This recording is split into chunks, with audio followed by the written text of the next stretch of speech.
just like to say that my story is a little different from most Holocaust stories, is that among the tragedy of which there is certainly some, there is a lot of kindness and goodness from various people, as you'll hear along the way. I was born in 1939, and as I will tell you later, my memory of my early childhood is almost non-existent. So the material that I'm putting forward today comes from my mother, and it was very hard to get that, and it's very sketchy. From her sister, my aunt Ida, who lived in Italy at the time, and from a friend of the family, who was the one to first see me after the war. I'll start with my grandparents. My grandfather was a tailor. That's not very unusual. My grandmother, though, was quite an unusual and remarkable woman in that she moved heaven and earth, apparently, to move her family from a small village somewhere in Galicia, I don't know what it's called or where it is, to move her family to Krakow. She had 3 daughters, and she wanted them to have an education and better opportunities. So sometime around the time of the First World War, they moved to Krakow.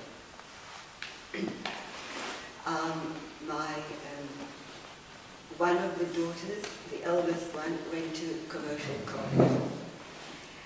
The second one also studied, and together they put the third one through university in Italy, where she had to go because, as you know, the Polish university, the medical schools of Polish universities were closed to Jews. So, age 19, my aunt Ida, very beautiful and talented young woman, got on the train to Florence, where she studied medicine, and where she was at the outbreak of the war. My parents met in Hashomer Hatzair. My mother had studied with Korczak, and she was a trained kindergarten teacher. My father was a very committed, anti-religious, left-wing Zionist. He had trained as an agricultural scientist with a view of going to Israel, where 3 of his sisters had already made Aliyah in the late 20s.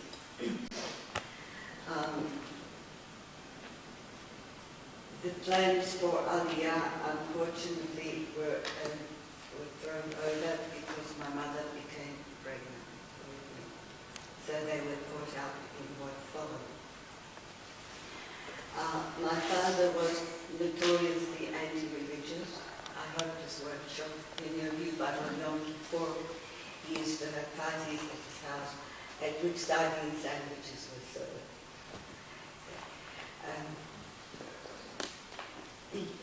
When I was born, at the time that I was born, he was the director of a Jewish boys' orphanage that was located in the Jewish quarter of Krakow, Kazimierz. I visited that place later on, but there is no sign or plaque or any mention of where it was. When the war broke out, I was 3 months old, and my parents were living in a small apartment within the complex of the boys' orphanage. In 1941, everyone went into the ghetto. I couldn't get much information from my mother about our life there. I do know that we had a room to ourselves, and that my father was employed by the Germans to sort Jewish property, which means the confiscated Jewish property was taken to various warehouses, one for furniture, one for silver, one for, and so on. So that was his job.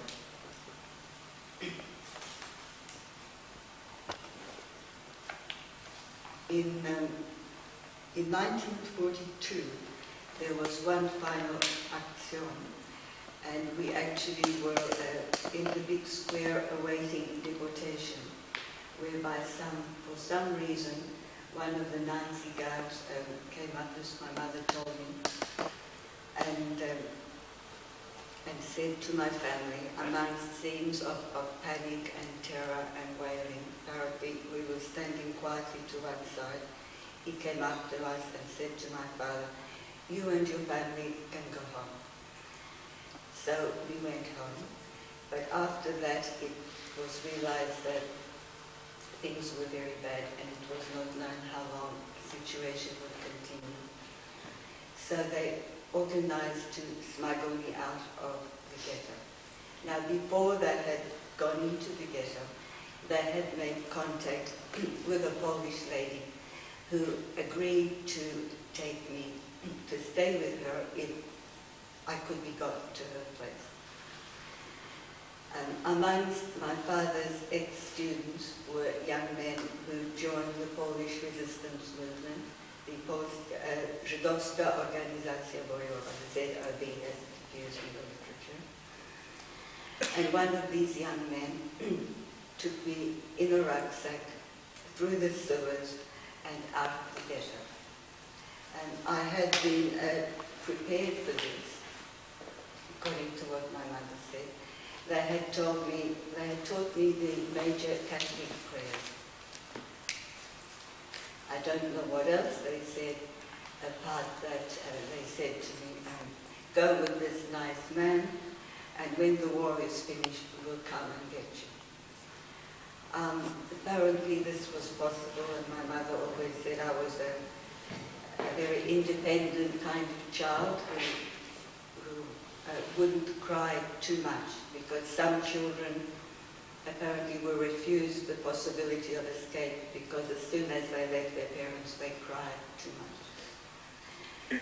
So I was one of the lucky ones, and I came out of the ghetto, and this is my first and only memory of that period, to a very cold night with a very dark sky full of stars.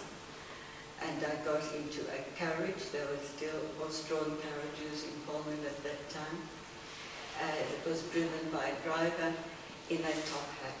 It was a very strong image. And the streets were empty, and the horses' hooves made a little echo. And how old were you then, Anna? 3. 3. And that's all I remember for the next 3 years.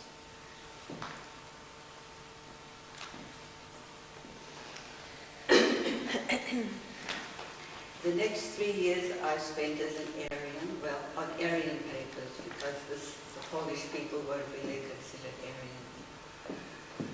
I stayed with a lady who was divorced, so she lived on her own. She was a social worker, and the only reason I can think that it was possible was that she might have fostered other children before me. So the appearance of a strange child in the neighborhood would not have been anything exceptional, because I was not hidden in a cupboard or a cellar. I lived out in the open completely as a foster child or as a child from the welfare services. I have no memories of this period at all, except having been made to drink castor oil. And having to boil the water for some reason. I do have photographs though, which survive. I went to a convent kindergarten. I was brought up as Catholic. I have a photograph of me in white communion dress. I'm sure others do too. And I was a bit of a star of the kindergarten because they chose me to give the flowers to a visiting bishop. This is an old family story. I have other photographs, but one shows me really grief-stricken, and when my mother also, she says she can't bear to look at that photograph. but later photographs are happier, and some are in a rural setting, so obviously there were some trips to the country, and things couldn't have been that bad.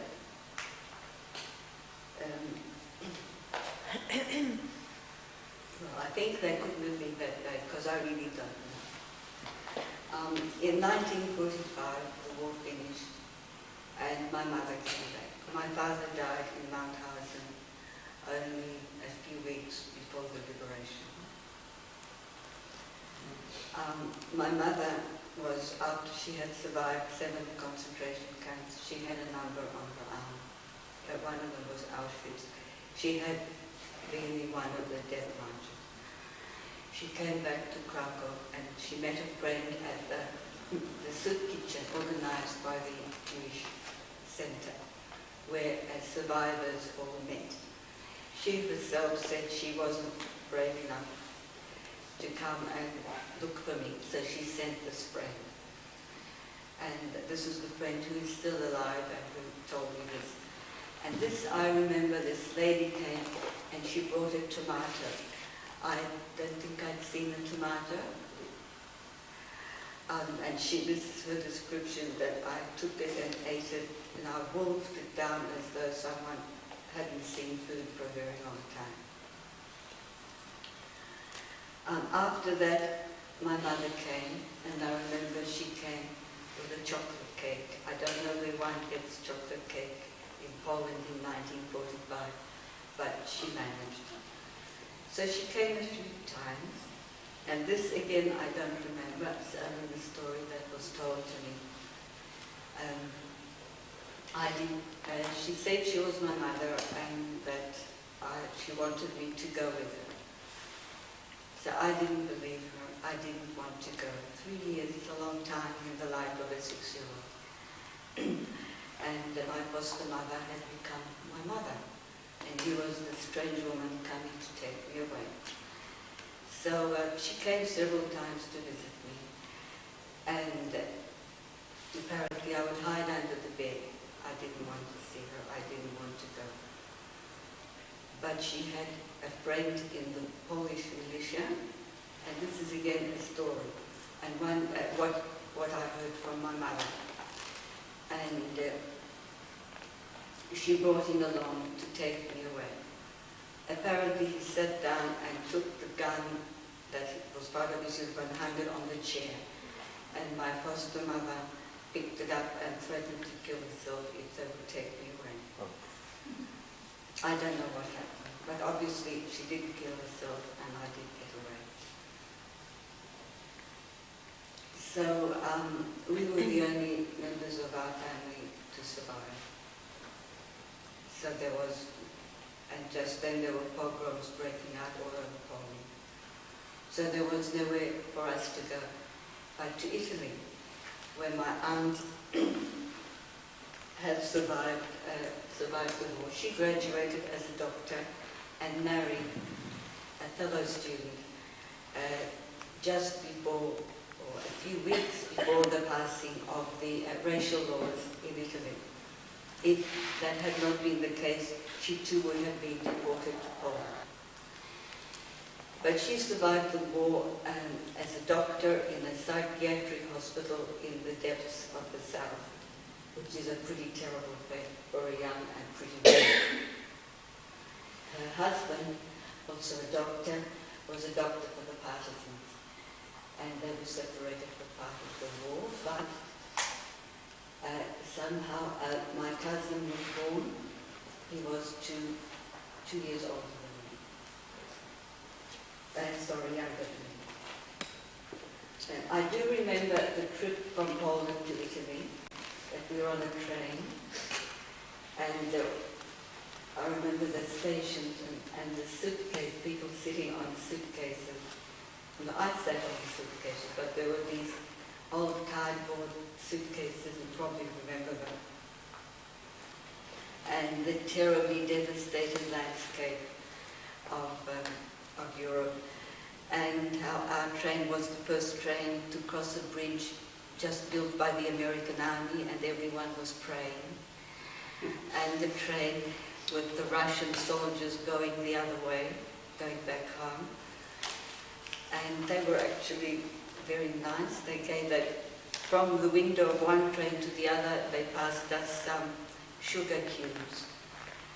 And they said they had a little girl just like me. They were not very nice to women, but they did like children.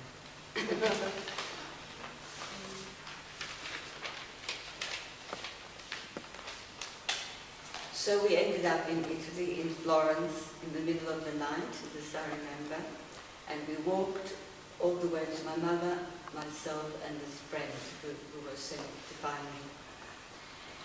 And we arrived in Florence, and there we stayed for the next 3 years. And for us, they were really years of healing. When I arrived, I had TB and malnutrition, and I remember having to rest a lot. And in a household of 2 doctors, there's always someone giving me an injection of some kind. But there was plenty of food because my aunts, in-laws had all been strongly anti-fascist, and after the war they were in good positions. My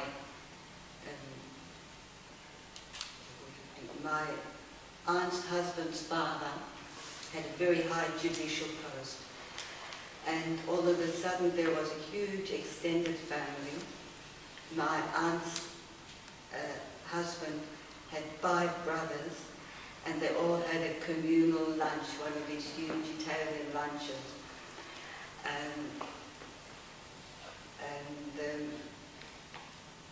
Which sounded really good, but initially for me were very painful because I hadn't been used to eating a lot. And all of a sudden there was my mother sitting next to me, pinching me, saying, "Eat, eat," because she didn't want to be embarrassed in front of the other people that I was refusing their food. And everyone was very nice to me, and I had a ready-made little brother who was my cousin, but we lived in the same house, so he was really like a brother. And I went to school, and I learned to ride a bike, and I learned to play the piano, and we had nice holidays and trips around Florence, and it was a good life for a small child.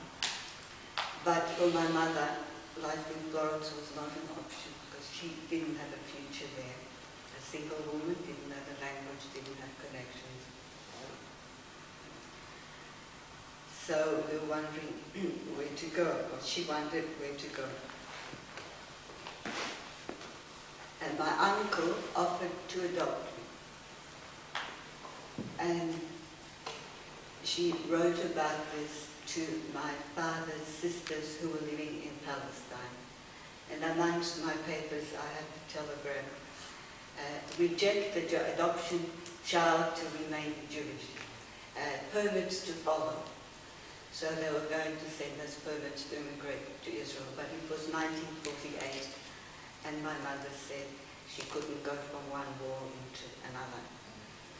One option was America, where my grandfather's brothers had migrated, several of them. But our relatives there, though they picketed the local senator's house, apparently, they couldn't get permits for us outside of the waiting period, which would have been 5 years.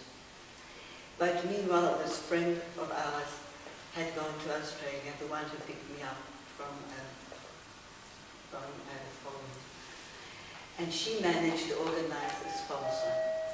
So we came to Australia in 1948 on the SS Boundary.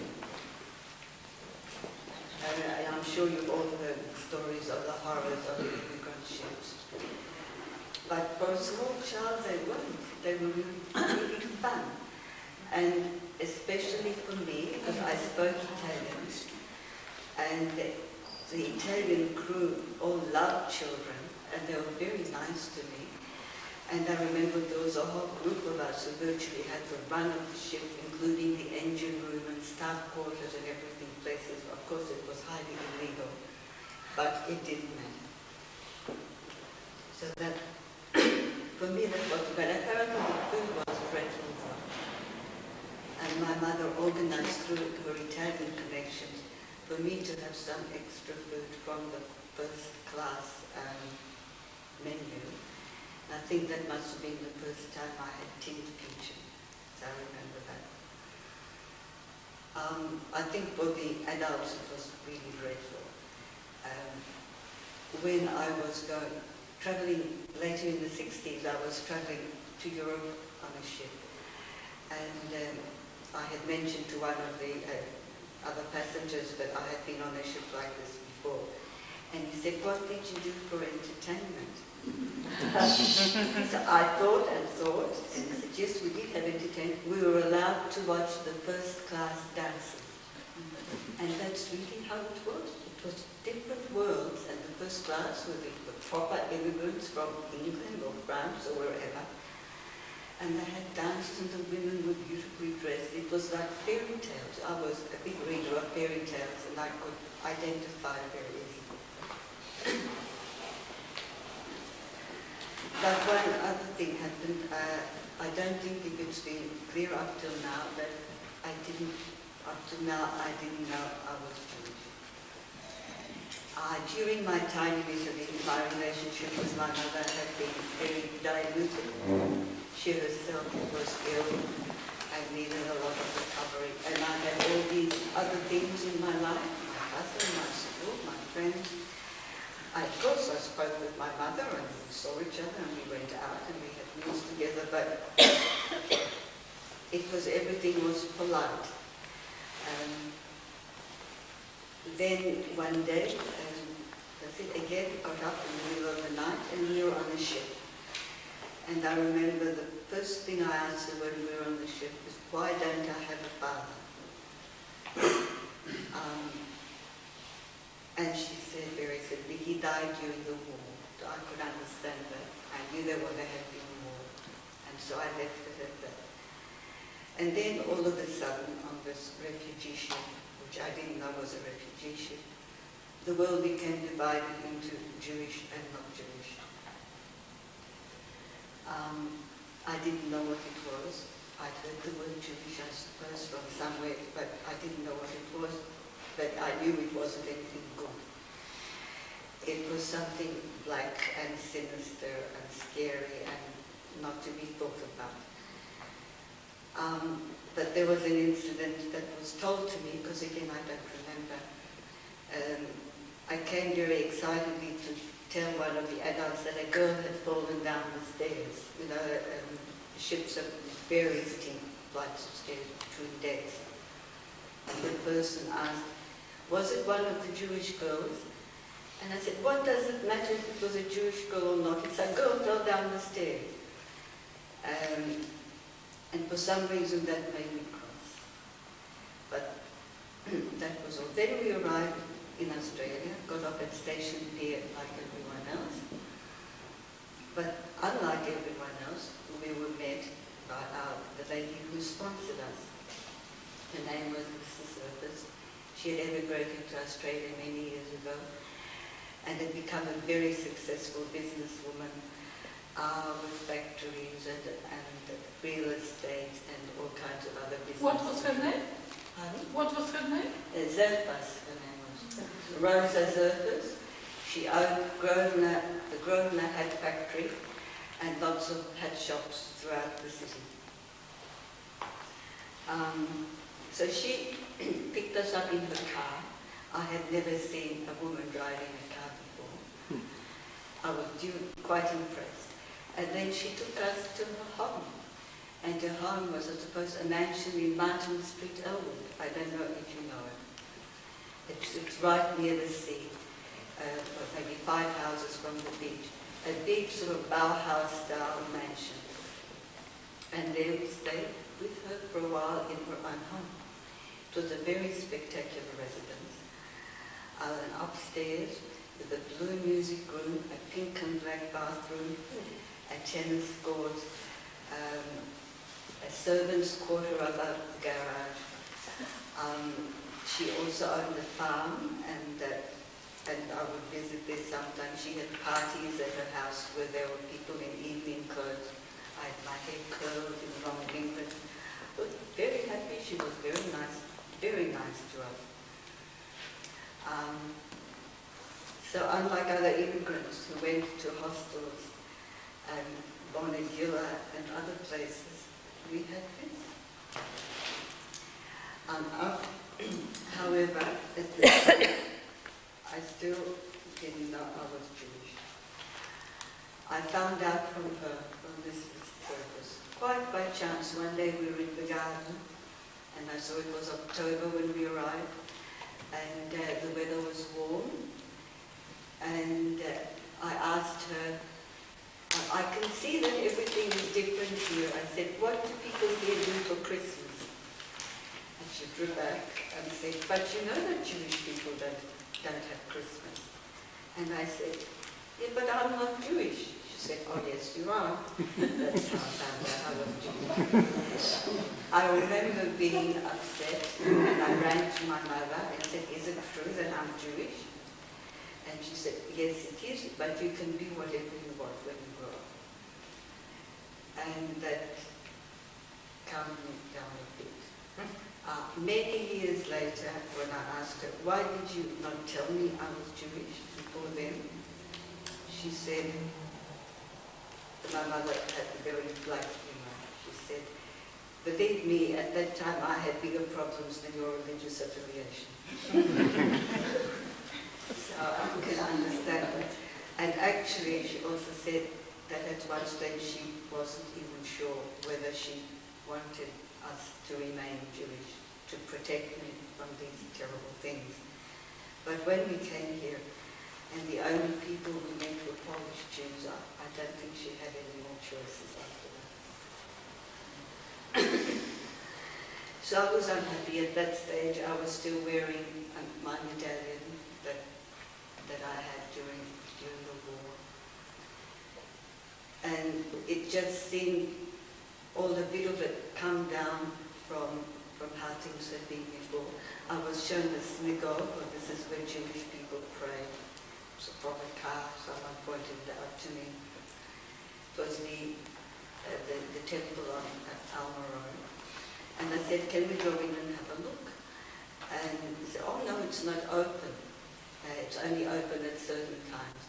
I remember being shocked. How can a house of God be closed? No. And also, I was used to the cathedrals of Florence, and well, Melbourne didn't have all that much to compare. My mother said that I had been religious, but I don't know in what sense, and that I used to go to confession. For what reason, I can't imagine again. But there was a bit of stuff to be undone, as it were. My mother wisely didn't press the issue, and she left it to me. And slowly I remember modifying my prayers. I said the prayers. They said, well, Jewish people don't believe in Jesus Christ or the Virgin Mary. So I remember I left them out, but I said all the others.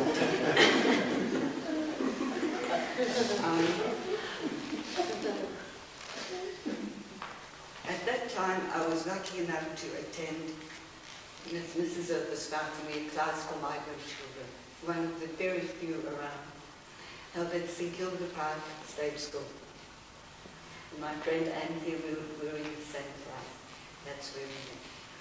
It was run by a very lovely young refugee from Austria, Miss Grissa, of whom we all have the fondest memories. From her we all learned English very quickly, and we went into the big school. But it was considered, instead of a great promotion, it was considered a great loss because the class was so pleasant and she made learning such fun. But anyhow, we went up to the big school in the 4th grade, and somehow I managed to get my picture in the paper as one of these, successful migrant stories. And I was just writing down about, how well I'd settled in and learned the language and so on. Now that was very nice, except, and my mother was proud of me. I had a big worry because in that photograph was me writing with a fountain pen that I was not supposed to be taken to school. But all was forgiven. But shortly after, for some reason, out of this idyllic, homey feeling, a boy in the school started to pick on me, to call me dirty Jew in the playground. Not even in my class, nothing. I think, it was a consequence of the photograph in the paper. That was very hard for me to take, because I didn't really know why, what, how. I was very miserable. This was a problem child, because he was put down in class. He was 5th or 6th grade, and for punishment he was sent down to our class and then to stay in the corner. And he was my tormentor. And actually I was so upset that my work suffered. I was very unhappy. And one thing led to another, and I moved school. I moved to Elwood Central, which also had a lot of migrant kids. By then I could speak English, and I was happy there. Mrs. Zervis had found for us an apartment in one of the blocks of flats that she owned. We shared it, my mother and I shared it with a single lady who was a painter. She painted flowers on ladies' evening dresses for a shop called René Rose on Swanson Street. And she was a lot of fun. I liked her a lot, except the flat smelled, because she also smoked, and the smell of the paints was very strong. I didn't mind, but apparently it was quite noticeable. So she was like another friend, an auntie. With the block of flats is well known. It's called Poets' Corner in Elwood, on the corner of Midford Street and one other street. And there were lots of immigrants in that block of flats, and we used to call out to each other across the back 2 wings of the flats, and nobody had telephones then. So there were other children in the block, and I made friends with 2 in particular, and their mother was just wonderful to me. The kids had a great library of children's books where I met Enid Blyton and the Anna Green, and so I started my reading life there.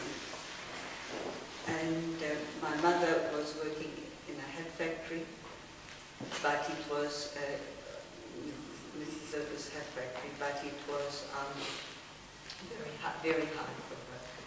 The travel to the city and back in the heat, and she was quite fragile still after the war. And things were hard. But though we were poor, I suppose I never felt poor. I don't know, maybe I had clothes when I wore my clothes. I had clothes. We had plenty to eat. I don't remember life as being hard. I knew that people lived in big houses and we didn't, but I seemed to have everything I needed, and it wasn't a problem.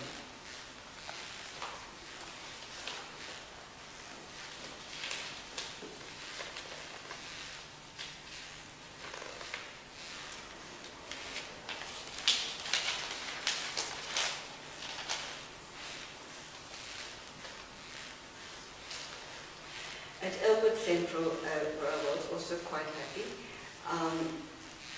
things began to be interesting with religious instruction. As you know, then there was the custom of isolating, of taking Jewish children out from the Christian religious instruction. So at first I resented that very much. It was again another case of being different, being made to be different. But And there was no Jewish instruction for us. We just played outside in the cloakrooms. But that was actually quite fun. So after a while, I stopped resenting it. And there was an attempt made to send me to Sunday school at the Temple Beth, Israel. Mrs. Zerfus was friendly with the rabbi there, Dr. Zanga, who was a very kind and loving man, and I actually met him at her home. She must have told him of my story, because I ended up going to Sunday school at Temple Beth, Israel. And I really was interested to learn.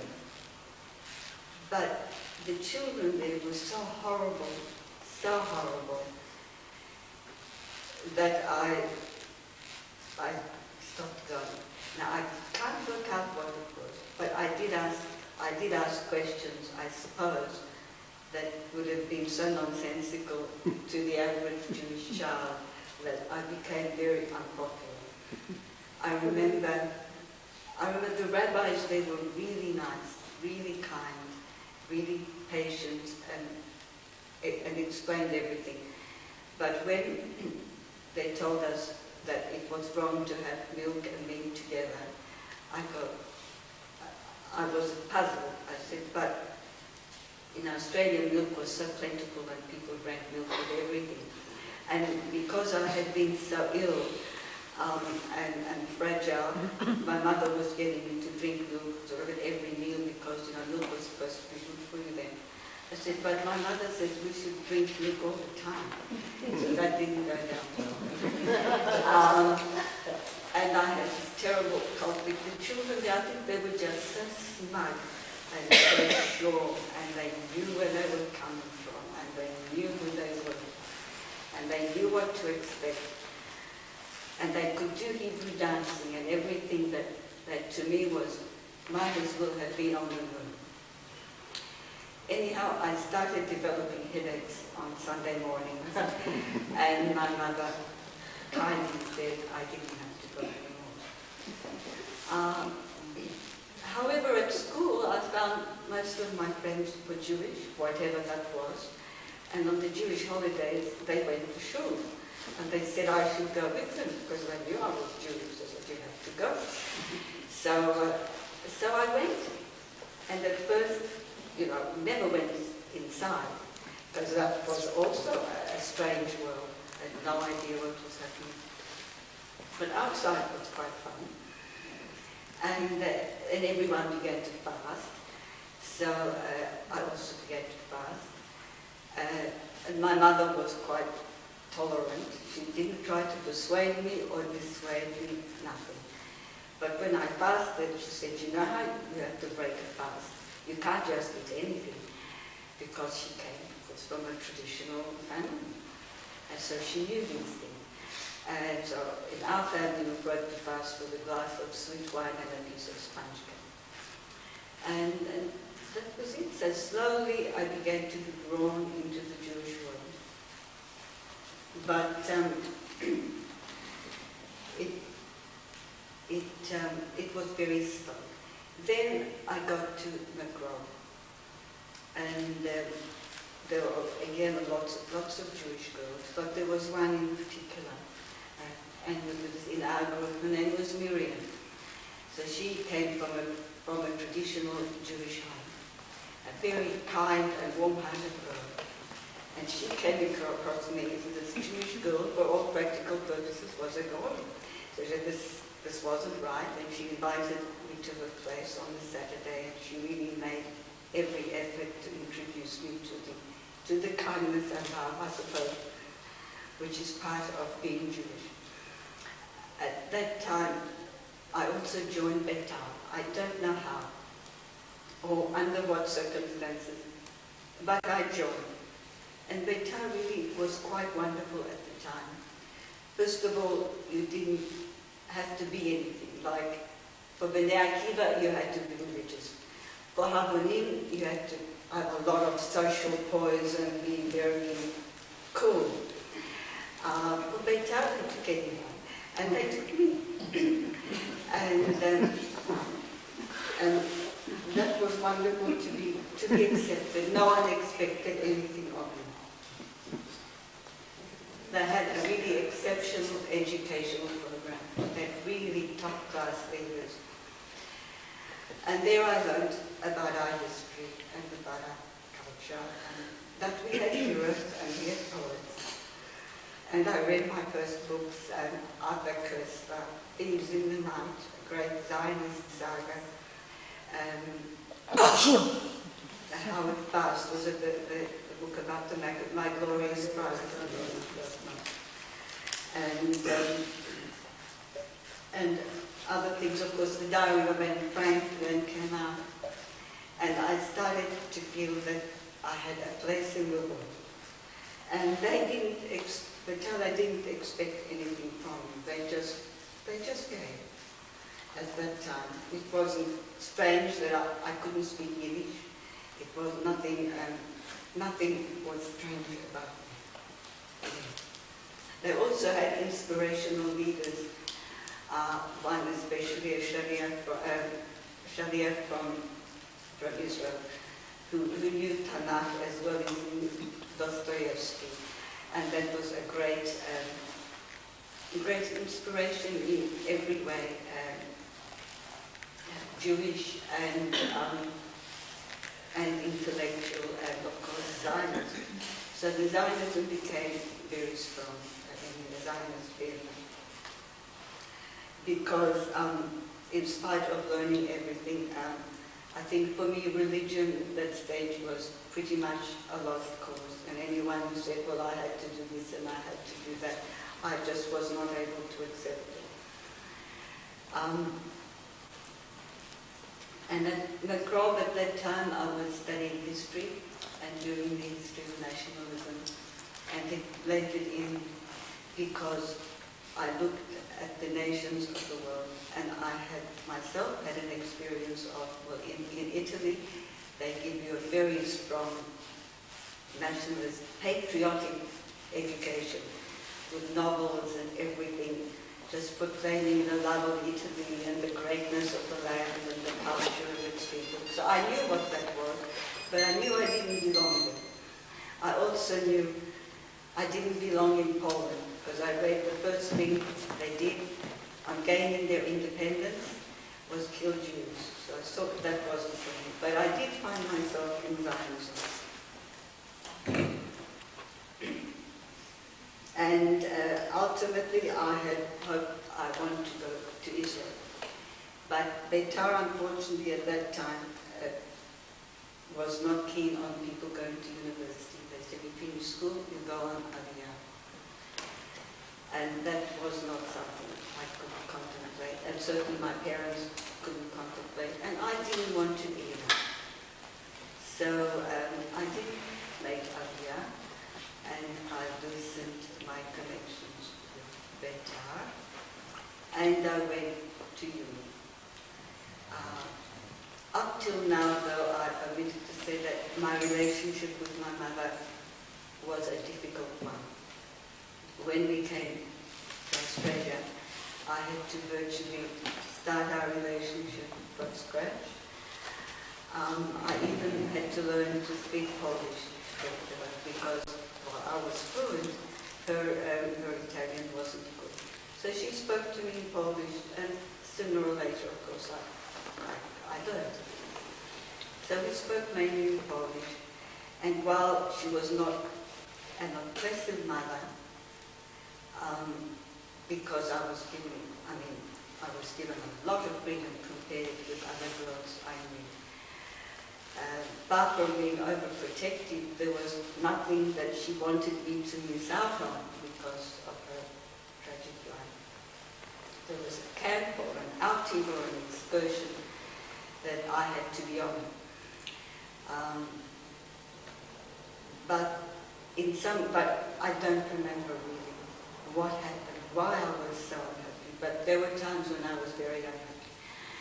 And I remember saying to her once, you were so horrible to me, you couldn't be my real mother. Maybe Mrs. Dodakova, the one in Poland, was my mother and you just took me away. So she took me to the mirror and said, look, she said, could I be anybody else's mother? Because we look very much alike. And of course I saw that we really did look very much alike. And I settled down, but I was very unhappy. I don't remember why. I was unsettled. Anyhow, I did a good matric and I went to uni. And I studied, of course, psychology. And there I got a few answers actually. In the first year or the second year, we studied a topic called maternal deprivation, it was called. That apparently that there are crucial periods in a child's life during which it's not a good idea to be separated from your mother. And then actually that opened the gates and I could finally begin to talk to my mother and ask a question. Because she herself had never volunteered any information and anything I asked had always been deflected. I don't know whether it was to protect me or to protect herself. I suspect both. She could never bear to tell me anything about her own parents. But when I came out with this material that I was learning about, then she had to tell me.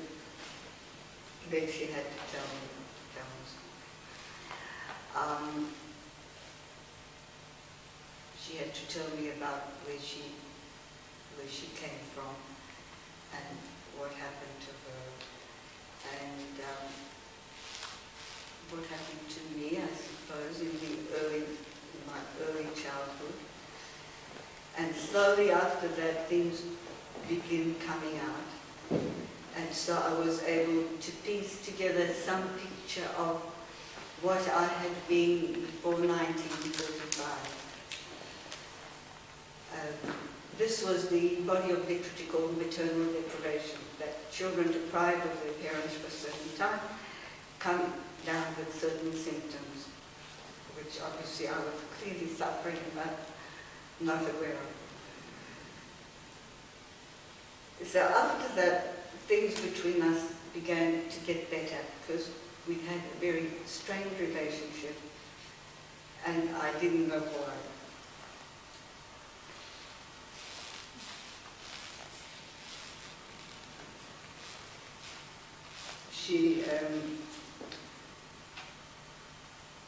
When I was going to Betar and we had the camps, I saw my first candles and I liked it.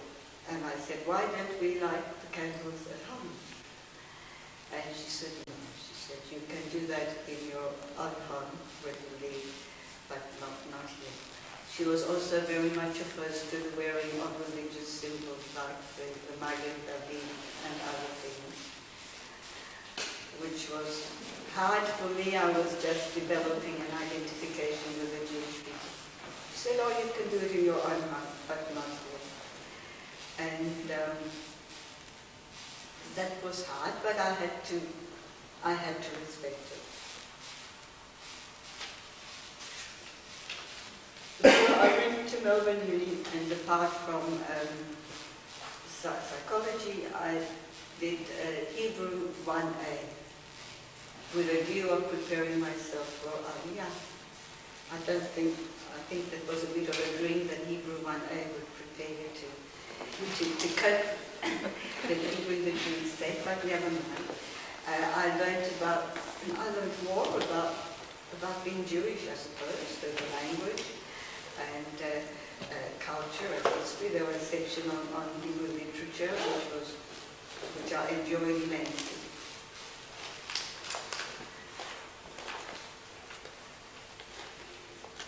And I joined the Jewish Student Society and attended all their functions.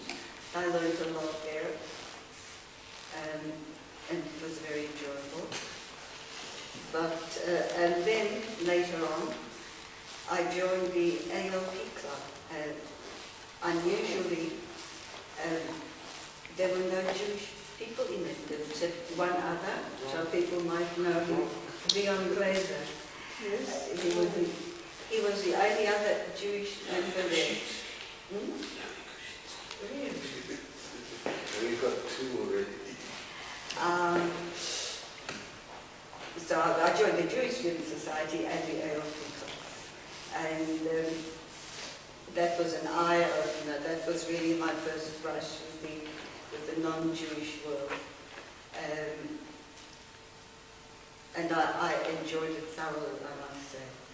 I demonstrated against the White Australia policy and other social injustices, and I felt I was doing the right thing.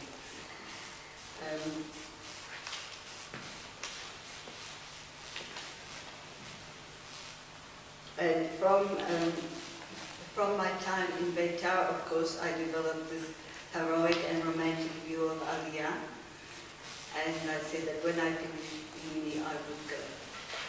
But so I went. I finished uni and I went. I went through Italy, where I met up with my aunt and my cousin, and I spent time there. Everything, of course, was different. But I had a lovely time with them in Florence. And then I caught the ship from Jen, I don't remember. I caught the ship to Israel. Genova. The ship was an eye-opener. It was my first meeting with Israelis, so they were very badly behaved. And I was embarrassed. These are my people. But I got to Israel and I met my father's sisters, my late father's sisters. And for a while I was there, my early days there, I kept imagining that I might see him, because there were so many stories of escapes and people missing each other and so on. And being there among really people, so many people with my shared background, it was quite wonderful. And one day I was in the bus, and next to me was a man hanging on to the strap, and he had a number on his arm, and I thought, oh, maybe my father is walking around somewhere like this. But that was not to be.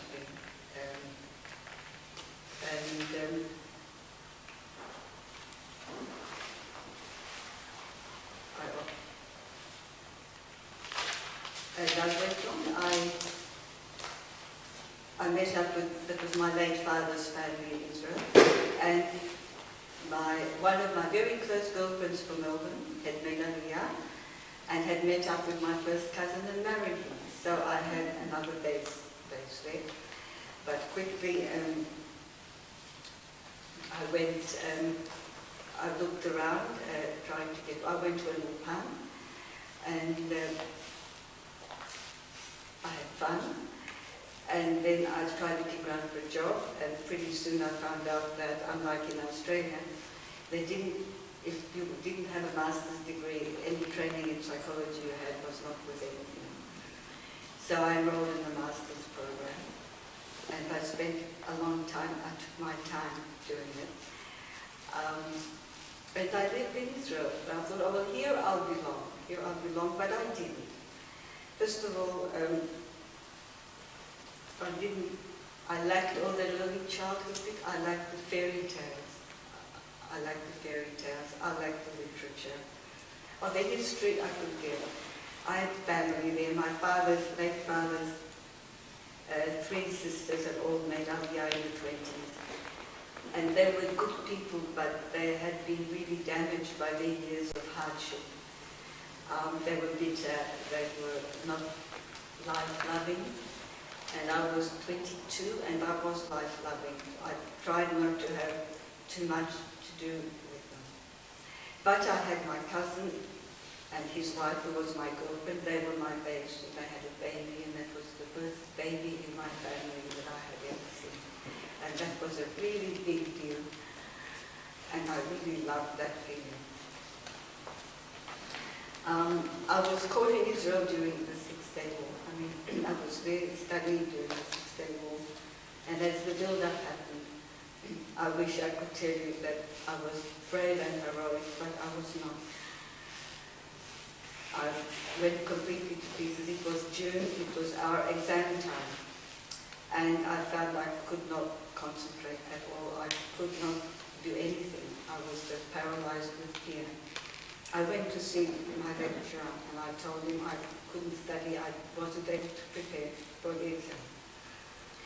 So he asked me how, what and why, and he found out I was a Holocaust survivor.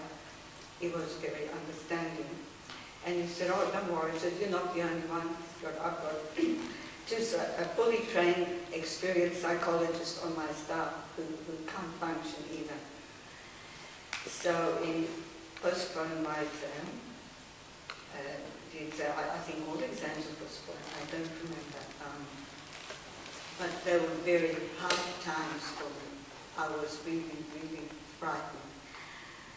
I was all alone. I mean, I was living alone. I shared an apartment with a girl whose parents were from Tel Aviv, so she straight away went to be with her parents. I was by myself. Now, I actually ended up going to, I spent time with a friend from Australia, an older lady with a family, and I helped her because her husband was in the army. So I went to help her with the kids. I would take the kids to school. And there were sandbags everywhere. And the threat of war was very, very frightening. And I thought how sad it was. We couldn't even have one generation without war. But as you know, everything turned out okay.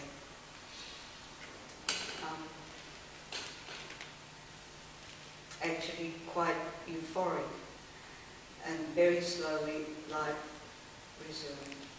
I went back to my studies, to my part-time jobs, and though when I had been in the shelter, I was in Jerusalem, and Jerusalem was heavily shelled, and it was very frightening to be in the shelter with all the shelling all around. And in fact, I was surprised anything was left standing when we got up. But everyone was so brave, the people in our shelter were so wonderful, so sharing, so kind. I spoke with one of our neighbors whose husband was in the paratroopers. She was more scared than I was. And such feeling of solidarity and brotherhood. But the war passed, and that passed, and so we were only again just nodding to each other on the stairs. Even though when I had run my family in Tel Aviv to tell them that we had captured the old city, everyone's home was everybody else's sort of thing. So after the war there was this euphoria. It took time to settle down, but it was very exciting. It felt as though a noose had been removed from our heads. And things went back to more or less what they were before. And then I met my husband. He was an Australian. We met him in the campus. We met on the campus of the Hebrew University. He'd come to do a PhD in Israel, in education, not realizing that that was not the best choice at the time, that PhDs take forever in Israel. On top of that, his supervisor was always busy, always at a meeting or in the army. He could never get to see him. My husband, he likes to get on with things. So he said, well, that's not for me. So we went there. It was a big decision for me to leave Israel. But I did. So we came back to Australia, we came back to Sydney. And before then, before coming back, I tried to go back to Poland on our way back. We got as far as Vienna. This was 1971. And we went to the Polish consulate and tried to get a visa. It was still Cold War stuff, very cold, bureaucrat, piercing blue eyes. What for, why, how long? Very cold, very poor reception. We were made to wait. Then said, well, we would have to wait a week for a visa. The visa would only be for a few days. I wanted to go and see the lady who lived with you in the war. She was still alive. But I couldn't I couldn't communicate with her from Israel because they had cut off diplomatic relations. I think after the Six-Day War. And there we were with Australian passports with Israeli stamps in them, and that was none. So we had to wait a week to hear if we would be able to get a visa. Well, that's a long time to wait in one place if you're traveling on a budget. So we did, and even then it wasn't guaranteed. So we decided we wouldn't go. It was when we went to the Australian consulate to check it out. They said, as we said, we want to go to Poland. And they said, oh, do you have to? meaning that there was a known element of uncertainty about the whole thing. So I gave up on that. So we came back to Australia. And first we had a year in Sydney. Then I had to get used to being Jewish in a different way again, because in Australia, most of sort of ordinary Jewish life is tied to the synagogue and the celebration of festivals. So there I was back in the synagogue again. I was not happy. I was not happy. I'm sorry if this offends anyone. It's not meant to, but that's just how it was going. But what can I say? I got used to it. That was we were 1 year in Sydney, during which time I worked as a research assistant at Macquarie University. I didn't get to finish my MA in Israel. I finished the coursework, but still had a thesis to do. And I thought, oh well, I'll finish it in Australia. That shouldn't be a problem. But a year after, my husband got a job in Adelaide on the academic staff of one of the colleges of advanced education. So we moved to Adelaide. And then I tried again to enroll, to finish my master's, and they welcomed me with open arms into the master's program, but they didn't recognize anything I did. So then I had a baby. I arrived in Adelaide 3 months pregnant, and I had a baby in Adelaide. And after that, I wasn't interested in studying anymore. I just wanted to be a mother. I mean, in finishing with it, I just wanted to be a mother. The idea of childcare from someone who had had the kind of separation I'd had was out of the question. I was just very lucky that in Adelaide, housing and living costs were not as expensive as anywhere else, so we managed very well on one salary. One salary, one car, public transport, everything was fine. So I rarely in motherhood, I have to say. I really enjoyed my baby, and I wouldn't let her out of my sight till she was 2, I think 2 and a half. Then I decided possibly I should do summer study. And she went to the university creche 2 mornings a week. Big separation from me. She coped very well. Kindergarten was next. It was a nice Jewish kindergarten. She went at 3. And she cried when it was time to go home.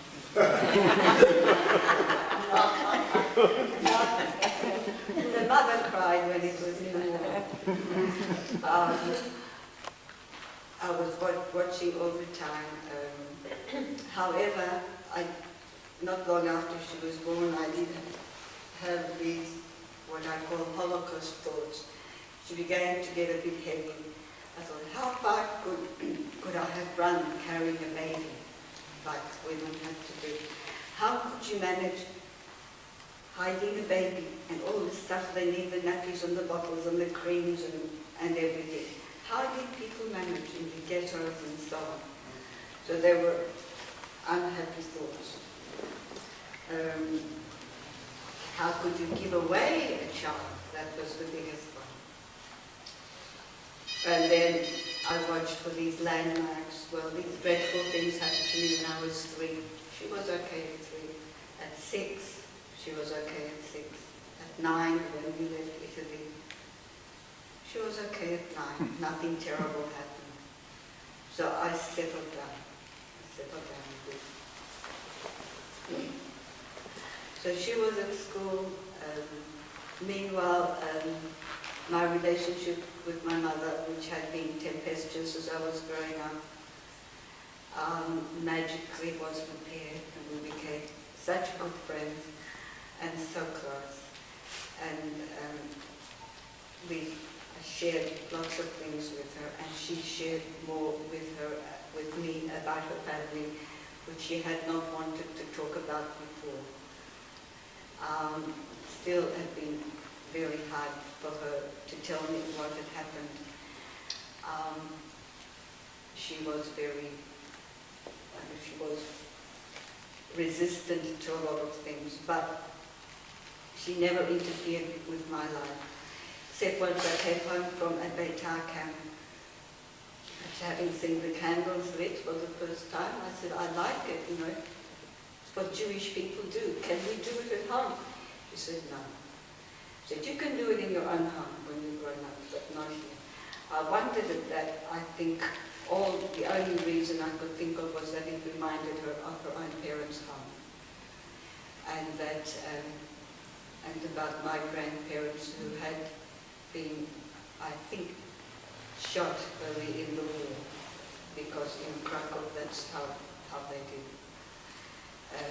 She never spoke about them. In fact, I didn't find out their names till after she died, and I started doing a bit of research into my family history. I think it was just too painful for her. I did know she was not religious, and that religious observance was not a big deal for her. But we had a lot of traditional Jewish food, and we even had a Seder, which was more a festive meal without any religion. And most of our friends, or their friends, were all refugees. And they spoke about but religious observance, well, there was none of it in our home, and if at all, it would have been discouraged. I have to backtrack a bit. While I was still at Elwood Central, my mother remarried. She married a very nice man whom we had met on the ship coming out. So he had been like a friend came to visit, and he was very good to me, and I liked him a lot. He himself had lost a wife and daughter under very tragic circumstances, that they had false papers, but they were being questioned by the Gestapo. The child could not maintain the false identity, and they were taken. So my mother and he remarried, and we moved to Wendell Grove, where I lived till I left for Israel.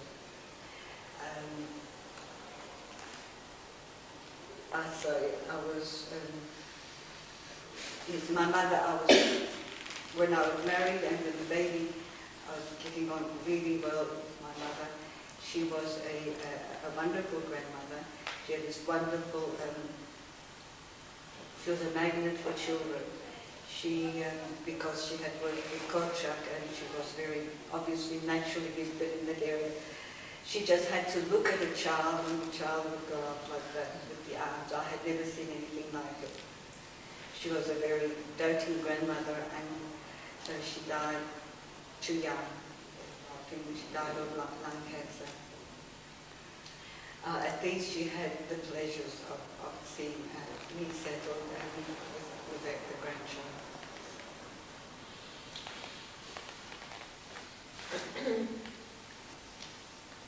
And after my mother died, or during all these years, she had been in contact with my foster mother in Poland. She had sent her money and clothes and generally been in touch. When my mother died, the task fell to me.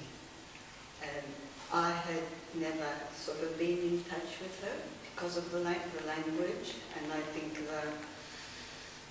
it was all a long time ago. And as I told you, I had no memories of that period, none at all. And but this was a death, and I took it on. Reading the letters was difficult till I found a lady in the Adelaide Department of Ethnic Affairs who spoke Polish, and she read me the letter, and she wrote a letter for me. And that worked really well, and I became really friendly with this lady. And it went on for a number of years. Then this lady retired, and there was no one to help me with the letters anymore. Unlike Melbourne, Adelaide is not full of Polish Jews that could be asked to help. So I had no other options. I bought a dictionary and started doing it myself. I read what I could read, and the rest I just wrote with the dictionary. Up till now I had spoken Polish, but of course I'd never gone to school with it. So that went on for a number of years, and I also helped her a little financially. Then she died, and I thought, oh well, that's my connection broken. It's finished now. But not long after, I received a letter from a young woman for whom Mrs. Dalakova had been her social worker. She hadn't actually lived with her, but she had been in an orphanage, and Mrs. Dalakova had been her contact. She was the person she was attached to. So she told me about herself, and that she says that she doesn't know me, but she knows all about me, and she feels that in some way we are like sisters. That was a call I couldn't ignore. So I started writing to her, and it still goes on, and I still help her a bit financially. I started at Christmas and Easter, because she is not Jewish, though I have met her, and there is a question mark about whether she's Jewish or not. I'll go into that later.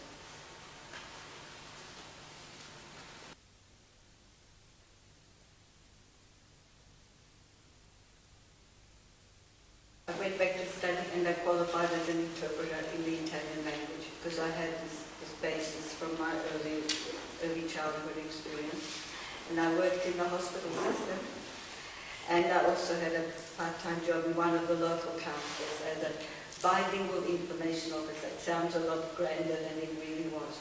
But it did involve some counseling, and they pried out of me that I knew some Polish apart from the Italian. And I had once a Polish customer, and she told me a sad story about involvement, and so a very nice, good, decent woman. Daughter was very talented at the conservatorium. She was in some kind of problem with the neighbors, and the neighbors were accusing her of doing things like the Jews do. And I said, what do you mean? And she said, oh, you are putting them through university and studying and being stable and so on. So I thought it was for the neighbors, this was not a compliment. But obviously it was good to hear this, the other side of anti-Semitism, that in some way we can be seen as a positive role model. But it was a bit difficult in Adelaide, which is such a wasp city, where you can grow up quite comfortably never having met a Jewish person. At this place of work in the council, there was a man who subsequently became a good friend. But I never hid that I was Jewish. I never denied it, but I never trumpeted it either, because it wasn't relevant. When all your customers are Italians and Greeks and Croatians, I mean, no one's that interested whether you're Jewish or not, as long as you can help them. But it came out one day, so I didn't come on a Jewish holiday or something. And he said, oh, are you Jewish? So that's very interesting. He says, tell me, do you still do animal sacrifice? So I said, no, and it wasn't ill intention, it wasn't a dirty crack. He really was ignorant. He had been brought up by some Protestant sect, and all he knew was Old Testament. You know, he knew the Bible very well, and that's what they did. They brought their animals into the temple. So I said, well, not for the last 2,000 years. So he was very apologetic and embarrassed, and afterwards we became friends. I mean, there's no point in seeing an anti-Semite under every head. You have to know where it's coming from. But I was surprised at how ingrained it is in the country, though I myself really didn't experience any. But there was the saying that, don't forget, I was only a year back from Israel, where the whole world was Jewish.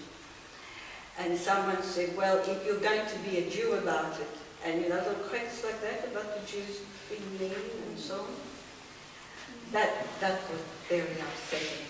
In the dictionary. Pardon? It's in the dictionary like that. Yes. Yeah, they use it as a... I know, but I hadn't heard it. Don't forget, for 9 years I lived in Israel. I had been sheltered from it. But you know, you learn to live with it, and you learn to speak up when necessary, and you learn to tell your daughter to speak up when necessary. And all in all, it was, you know, life in Adelaide was very good. And there I further deepened my Jewishness, I suppose. Very small community, a bit of a siege mentality, a bit, but life centers around the synagogue. And my husband quickly got on the board and eventually became a president of the shul. And I would go to the synagogue. That was not like me. It was not where I came from, but I did. And the more you do, the more you get used to it. And eventually, I even quite got to like the whole experience, because when you go in such a small community, you know everybody. People speak to you, people say hello, you ask about your children. And afterwards, you have a kiddush and you have a bit of a chat. And there are worse things.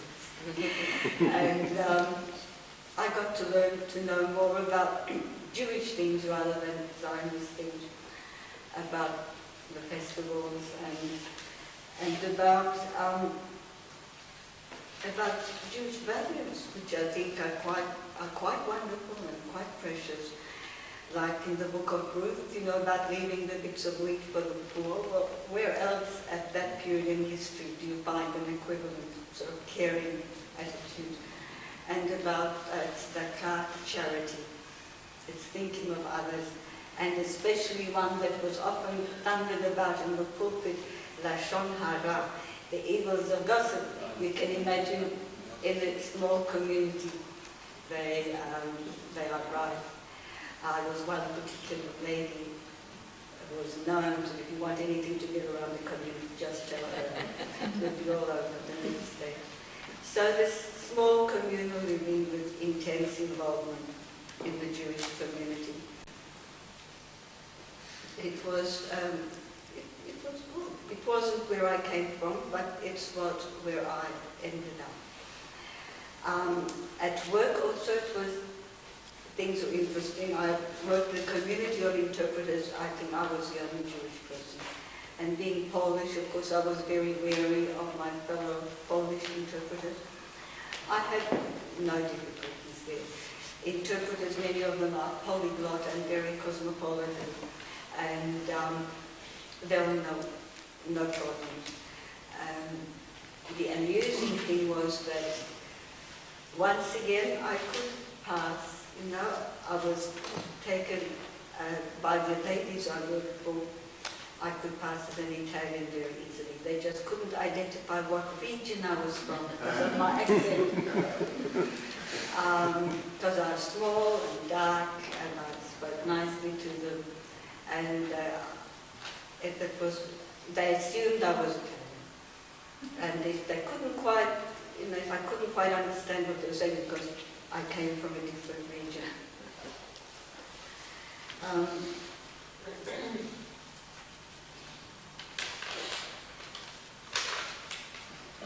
In 1994, I went to Poland.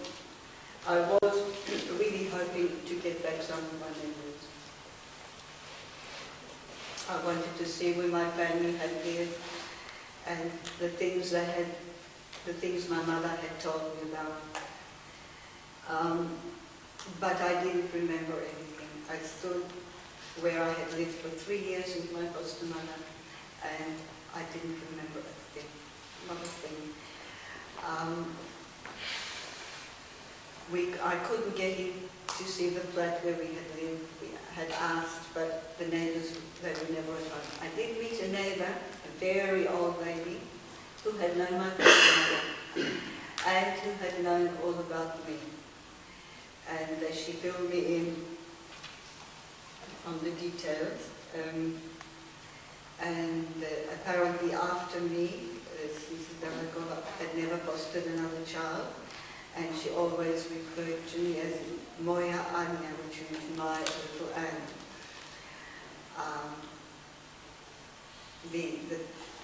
This elderly lady lived on the same landing. We had lived on the top floor.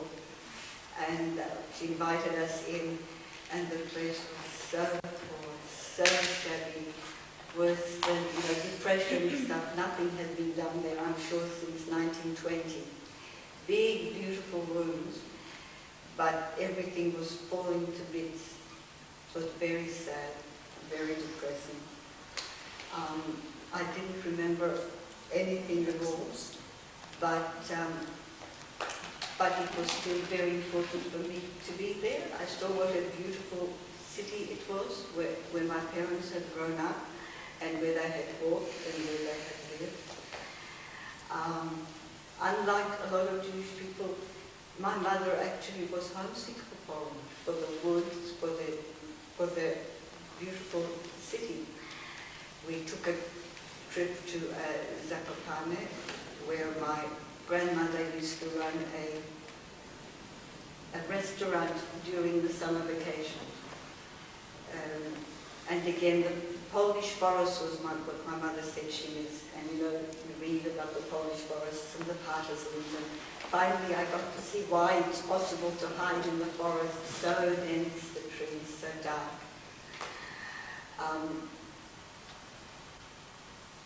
And also, I met Yasha, the lady I write to, my pen friend. It was a wonderful meeting. We had a lot in common. She took us to several places. She took us to the Jewish quarter for the first time, and we walked around. She told us her story, that she also had been put out, given away to people in the country. But she had been so badly treated that she had run away, and she had walked, I don't know, 12 kilometers or something to Krakow, and ended up in the orphanage. And that's where my foster mother came to her. She was a very intelligent and charming and cultured lady, a year older than me. We got on really well. We spent some time together. We visited her at her home in Zakopane. I also went to a place called Częstochowa and visited the Black Madonna. And there I began to understand something about Poland and the Catholicism there, how earthbound and, I'm sorry for the word, primitive it is, how strongly tied to the ancient traditions of the paganism. It's tied on everywhere you go in the country. There's little shrines with the Madonna. it's obviously been grafted onto this kind of pagan culture, and it's very strong and very deeply rooted. And it was important for me to understand where I came from. And I think I did a bit. I mean, the whole thing, of course, I was 6 when I went. But there are things you don't get just from reading.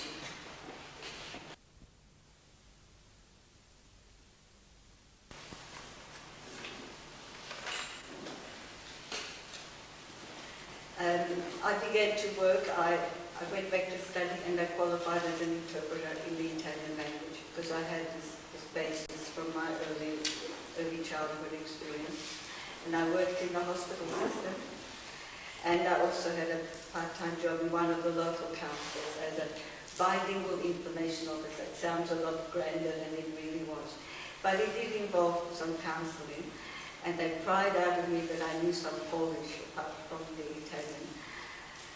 And I had once a Polish customer. And she told me a sad story about involvement and so on. Very nice, good, decent woman. Daughter was very talented at the conservatorium.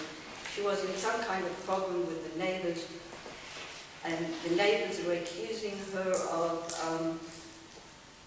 doing things like the Jews do. And I said, what do you mean? And she said, oh, you're not putting them through university and studying and being stable and so on. So I thought it was for the neighbors, this was not a compliment. But obviously it was good to hear this, the other side of anti-Semitism, that in some way we can be seen as a positive role model. But it was a bit difficult in Adelaide, which is such a wasp city, where you can grow up quite comfortably never having met a Jewish person. At this place of work in the council, there was a man who subsequently became a good friend. But I never hid that I was Jewish. I never denied it, but I never trumpeted it either, because it wasn't relevant. When all your customers are Italians and Greeks and Croatians, I mean, no one's that interested whether you're Jewish or not, as long as you can help me. But it came out one day, yes, I didn't come on a Jewish holiday or something. And he said, oh, are you Jewish? So that's very interesting. He says, tell me, do you still do animal sacrifice? So I said, no, and it wasn't ill intention, it wasn't a dirty crack. He really was ignorant. He had been brought up by some Protestant sect, and all he knew was Old Testament. You know, he knew the Bible very well, and that's what they did. They brought their animals into the temple. So I said, well, not for the last 2,000 years. So he was very apologetic and embarrassed, and afterwards we became friends. I mean, there's no point in seeing an anti-Semite under every head. You have to know where it's coming from. But I was surprised at how ingrained it is in the country, though I myself really didn't experience any. But there was the saying that, don't forget, I was only a year back from Israel, where the whole world was Jewish. And someone said, well, if you're going to be a Jew about it, and you know, little cracks like that about the Jews being mean and so on, that was very upsetting. In the dictionary. Pardon? It's in the dictionary like that. Yes. Yeah, they use it as a... I know, but I hadn't heard it. Don't forget, for 9 years I lived in Israel. I had been sheltered from it. But you know, you learn to live with it, and you learn to speak up when necessary, and you learn to tell your daughter to speak up when necessary. And all in all, it was, you know, life in Adelaide was very good.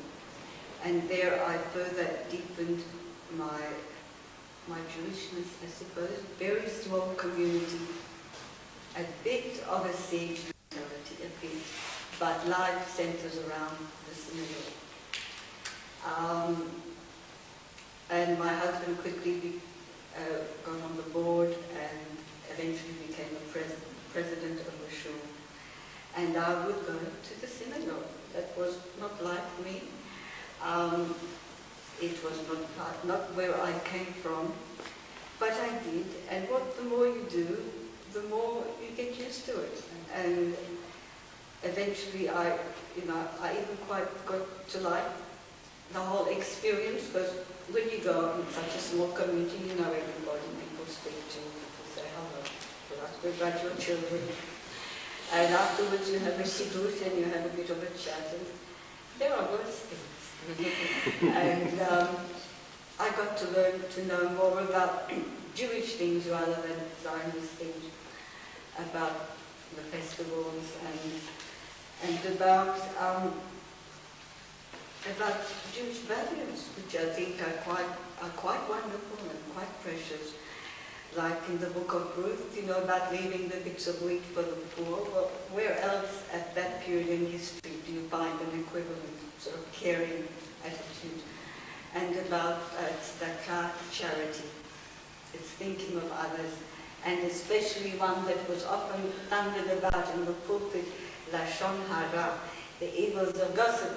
You can imagine in a small community, they are rife. There was one particular lady who was known to, if you want anything to get around the community, just tell her. It would be all over the next day. So this small communal living with intense involvement in the Jewish community. It was good. It wasn't where I came from, but it's where I ended up. At work also, things were interesting. I worked with a community of interpreters. I think I was the only Jewish person.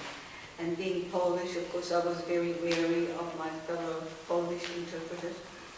I had no difficulties there. Interpreters, many of them are polyglot and very cosmopolitan. And there were no problems. The amusing thing was that once again I could pass. I was taken by the ladies I worked for. I could pass as an Italian very easily. They just couldn't identify what region I was from because of my accent. Because I was small and dark, and I spoke nicely to them. And they assumed I was Italian. And if they couldn't quite, if I couldn't quite understand what they were saying, because I came from a different region.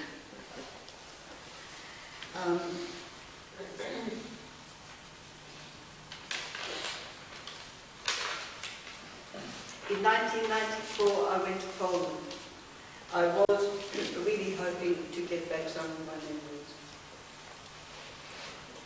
I wanted to see where my family had lived and the things my mother had told me about. But I didn't remember anything. I stood where I had lived for 3 years with my foster mother, and I didn't remember a thing, not a thing. I couldn't get in to see the flat where we had lived. We had asked, but the neighbors, they were never at home. I did meet a neighbor, a very old lady, who had known my foster mother, and who had known all about me. And she filled me in on the details. Apparently after me, Sisi Berekova had never fostered another child, and she always referred to me as Moja Anya, which means my little Anne.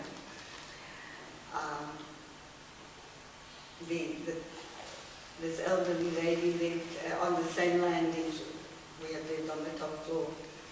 And she invited us in, and the place was so poor, so shabby, worse than depression and stuff. Nothing had been done there, I'm sure, since 1920.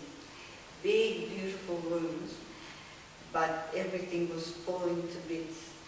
It was very sad, very depressing. I didn't remember anything at all,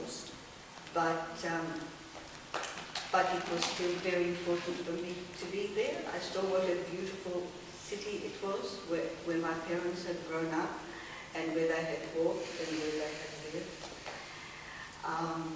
Unlike a lot of Jewish people, my mother actually was homesick for Poland, for the woods, for the beautiful city.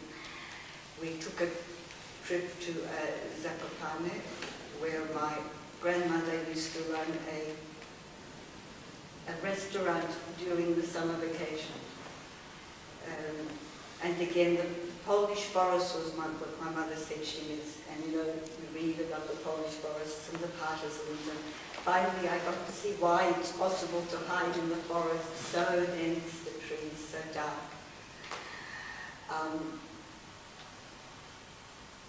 And also, I met Yasha, the lady I write to, my pet friend.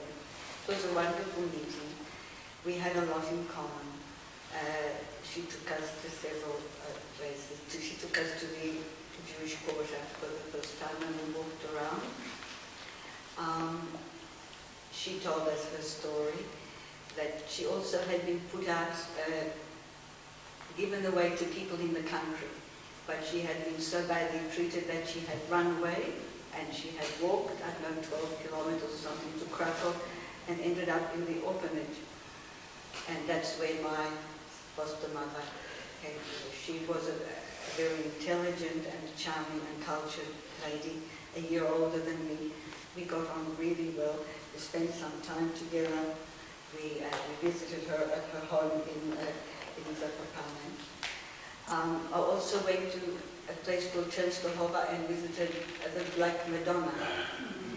And there I began to understand something about Poland and the Catholicism there, how earthbound and, I'm sorry for the word, primitive it is, how strongly tied to the ancient traditions of the paganism. It's tied on everywhere you go in the country. There's little shrines with the Madonna. It's obviously been grafted onto this kind of pagan culture, and it's very strong and very deeply rooted. And it was important for me to understand where I came from. And I think I did a bit. I mean, the whole thing, of course, I was 6 when I left. But there are things you don't get just from reading. So today, well, I live in Australia. I have a daughter who lives in Jerusalem. I have family in America from the brothers of my late grandfather who migrated there at the turn of the century. We keep in touch. Issues I have, as expected, separation is a big issue for me. I find it very difficult to tolerate. I have throughout my life found it a really big problem. And also moving house, for some reason. When I was single and living in Israel and we moved flats every now and then for other people, it was a big nuisance, but for me it was an emotional catastrophe. And it required, it was very painful and difficult, and I moved heaven and earth not to have to move. Often, fortunately, in my married life, I haven't had to move much. But my move to Melbourne from Adelaide wasn't as easy as it should have been.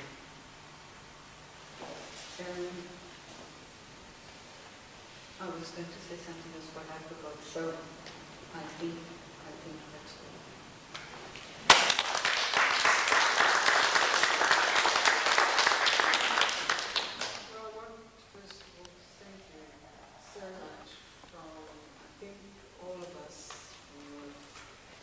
Bottom of our house, and we've listened and we've been so clear and so brave and such a free spirit.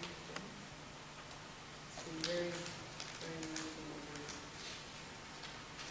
I haven't got words. Thank you. Oh, I've just remembered what I was going to say. That overall, when you hear my story, it's not nearly as tragic or traumatic as what happened to others who I listened to. And I keep on wondering, why should it still have had such a strong effect on me? And I came up with this theme that 3 times in the first 9 years of my life, I was expelled from paradise.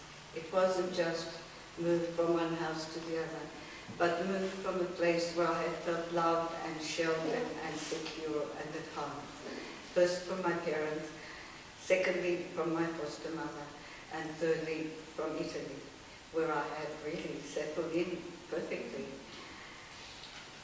And whereas other people like Doris, who had things so much harder, in a way you expected life, things to be bad.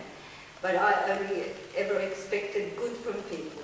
And I got it. I got it in huge measures. So that when the bad things came, they were in a way more difficult. And that's the only explanation I can give.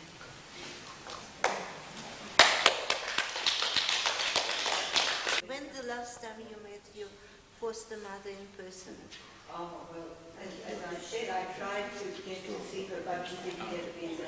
Okay. So the last time I saw her when I was 6, when I left Poland. Okay. I understood that you're keeping in touch. Yes, she wrote to my mother, and they kept in touch, and my mother helped her financially and with things. And then I wrote to her. I never saw her, but I wrote to her till she died. Oh, And then I continued the correspondence with this other little, my head friend, foster sister, whatever. Did you send pictures to each other? Yes, Did she yes. see you as a grown-up? Yes, she saw. And your daughter? Just by photograph? Yes. In fact, she sent us some lovely presents, some beautiful embroidered Polish things. And to my daughter, she sent a Polish costume from Krakow, which she wore at Purim very happily. And things like that. Yes, we were on good terms till she died. And it was wonderful that you got really close to your mum at the end. Yes. That is such a special. I came a bit late. At what age were you taken away from your parents? 3. X-ray. I wasn't taken away. I was No, they were put in foster care. Okay. Yes, from 3 till 6. Do you remember the time before you were 3? I just wanted to say that it's strange that your story is repeating itself in some way, that you went to Jerusalem, now your daughter is in Jerusalem. It seems that sort of, it's going round, the circle is going round. How do you feel about your daughter being in Jerusalem? Well, of course, it was a terrible wrench, especially now that it's so dangerous. When I Yes. went, it wasn't so But dangerous. it was the 6-day war. Yes. But Last I did six when I went. But look, I think my mother let me go.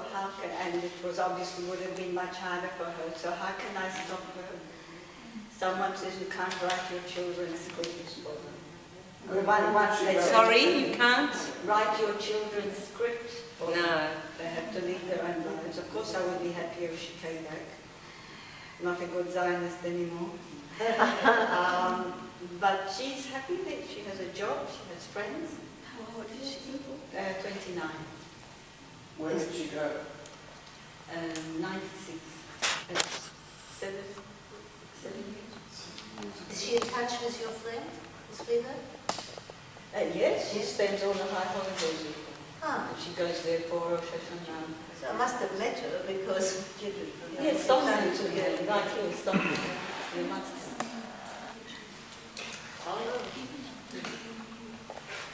It's always, I've often been toying with the idea, or I was sort of debating with myself the idea of what brings a child who has got such an unfortunate early childhood because of, through being Jewish, what brings that child back to Judaism? And I analysed my story, I listened to your story, and I am quite sceptical about it being any more than simply the actual vibrancy and richness of Jewish culture, that one way or another you get drawn to it.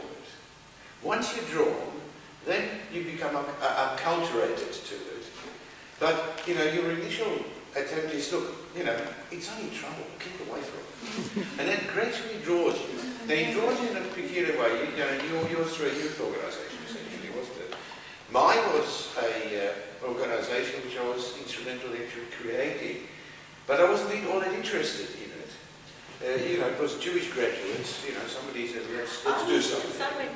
Let's do something about Jewish graduates. He says, yes, well, it seems a good idea. It'd be interesting. And then it drew me in further and further and further into it. But initially, I was just quite happy to stay outside the circle. So, really, when it really comes down to nitty-gritty, I think it's the vibrancy of Jewish cultural life that does it in the end. I don't know. But I mean, in Italy, you were completely assimilated to the environment, to the Italian environment. Yes, Yeah, I was 6 years old, and I went to school. By the time I was 9 years, well, I was pretty much Italian. Your aunt was married to a non-Jew, obviously. Yes. Pardon? Your aunt was married to a non-Jew. Yes, yes. I was in a totally Italian household with lots of people who were Italian. And that's all I saw. That's all I saw. Were they Catholic? Yes. But not observant. Not observant. Not observant. No, actually, they were a bit anti-clerical too. But they were Catholic sort of culturally. They had Christmas, and I don't remember ever going to church. Did you go to the church? At school? Was there any religious study? In Italy? I don't remember. I don't think so. I I don't think remember, even but I in South don't. France, the church and state is separate. But I did nip in for a quick confession, that's all I know. while we were out walking and so on, my mother told me, God knows what I had to confess. And I was going to, sorry, I identified so much about the way you spoke about the word Jew that you didn't even know what that meant, the word Jewish, because that was exactly the same for me, but I knew it was bad, the same as you knew it was bad. How did we know that it was bad? Because we must have heard out people in our environment. Yes, and You we were were not told. involved. I thought that you got killed if you were, because my parents, I was told my parents were killed. So I thought that Jew meant you were killed for it. And so it must be dreadful, it must be bad. And so it's strange. You had the same, was the same thing. What is Jewish? What's that word? Well, I know in some places in Poland they use the word Jew to frighten children. If you're bad, the Jews will come and take you away. I mean, That's what it, happens exactly. to me. Yeah, I was going to say, something that's struck me what you said is I like the fairy tales. I just think I'd like to hear you talk a bit more about that, because what is it? I think that's how I felt when I came to Australia. I liked the fairy tales. And maybe it ties in with what Lynn was saying before, but yeah, I'd love to hear you talk a bit more about that, what they really mean to you, fairy tales, and maybe other people, whether other people feel lacking the fairy tales, what that actually means to you. No, when I went to Israel, and I said, well, this is my home, this is where I know I belong, and it was clear that I did, from my background, from my history, from my family connections, and I went and I learned Hebrew, and I managed to interact with the culture. But you go to people's places, and they talk about their children, and you'd see their children's books, and they were alien to me. And whereas the ones in English weren't. Like I knew, I don't know how I picked it up, but I knew the nursery rhymes here. I was already 9 when I came, but I picked them up, the nursery rhymes, and the children's books, the Anne of Green Gables, and all that I had missed in Israel. It was a big void, and I felt you couldn't belong to a culture at that stage without, I mean, it didn't matter, it didn't ruin my life, but if you want to know about belonging, it's that bit of your childhood that was somewhere else. I'm not saying couldn't have been made up. If I would have had a child in Israel, that would have been made up. There's no doubt about that.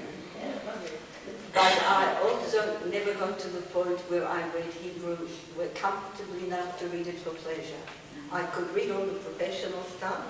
I knew the vocabulary, but it was a very limited vocabulary. And I'm a person who loves words and the nuances that go with words. And I had some of it, but my Hebrew wasn't really good enough. And I suppose at that stage even I wasn't sure if it would have got to that stage. But that's not a reason to leave. I left because I married. I had no plans of coming back. But if you felt a certain lack of belonging, well, it's like you built a really nice house, but you have to reinforce something because the structure that should have been there wasn't. I still buy myself children's. I still buy myself Jewish children's storybooks, and I get a great comfort from it. It kind of fills the void of not having known my parents at all. I'm sure they're the sort of things they would have read to me, how they survived divorce together. And unlike you, I think that Judaism, if you feel the call of your neshama, I saw all my family murdered in Poland, but I never for a second didn't ever feel that I wasn't Jewish and it wasn't the best thing in my life.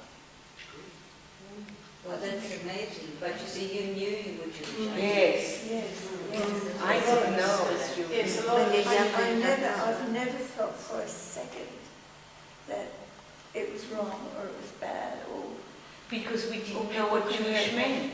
People have been very unkind to me over the years by saying horrible things because I am Jewish. But it bounces off me because my neshama call is so strong that it just bounces off me. Well, how old were you when you last saw your parents? Hitler came in September, and just before my 5th birthday, and I think I was with them almost 2 years in the ghetto before they were murdered. My grandfather and my uncle were murdered on the first day the Nazis came into Poland, and I saw that, and then I saw my mother and my father murdered, and I think, I don't remember dates very well, but I think it was about 2 years we were in the ghetto. And you remember? Yes, all of it. Really clearly and sharply. There's just those few years difference though. Yeah, because... But I'm much older than you too. Just those few I'm a years lot later. older than you. It's hard to believe. Yes, we said the same thing. I'll be 70 next year. I'll be 70 next year. That is hard. So that's probably why my memory isn't strong. Age has a lot to do with it. I'm the same age as you. Yes. And you remember, don't you? Are there any other questions? And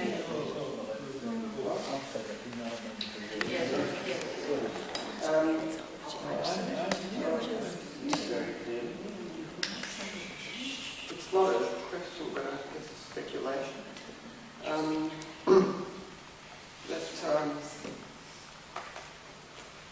Sometimes what's sometimes the biggest event is the most silent one, and yet it pervades everything else. And it's your father who, after all, was killed. And you see, when you say other people have worse experiences and so on, you look to Flores for example. One of the worst experiences is to have your father murdered, and to not have one. You know. So, where's my father? What happened to him? And so on. And you were sort of shielded from that, shielded in quote. And I suppose my speculation is that nevertheless his influence has been great, not only by his absence, but also by who he was. and somehow it was transferred to you. You know, for instance, going to Israel, because he was, if it hadn't been for you, he would have been in Israel. So you completed that. You were one stage on completion of that journey, and now your daughter is maybe completing it, who knows. And you talked about religion, and that, you know, people's beliefs, whatever they are, whether they're religious or anti-religious. Anti-religious beliefs can be as religious as religious beliefs. and you know, you were very adamant that that's how he was. So I think, for instance, that for your mother to have you religious would have possibly, you know, it's speculation, gone against her vision of him. It would have gone against his ideology, his religion, for you religious. So therefore, she didn't allow you to be. And, you know, I think, I might be wrong, but Betar is probably the closest to Hashabak Hatzayevich in Melbourne that, you know, that was available to be a part of. Well, forget about that. I beg to differ there. Betar is the complete opposite from me. You wouldn't like Paul, you wouldn't like to mention Hashabak Hatzayevich.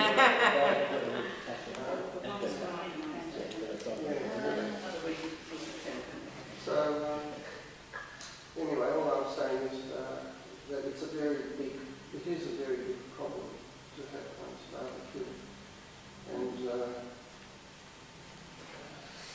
And once you realise that that's what happened, you can't ever not be Jewish again, because you'd be betraying your father.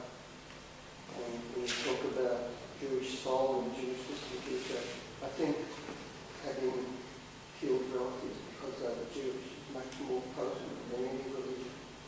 I really agree with you. I really agree with that. I would have felt I would have betrayed everything they stood for. Absolutely. That's how I felt after the war. Was it?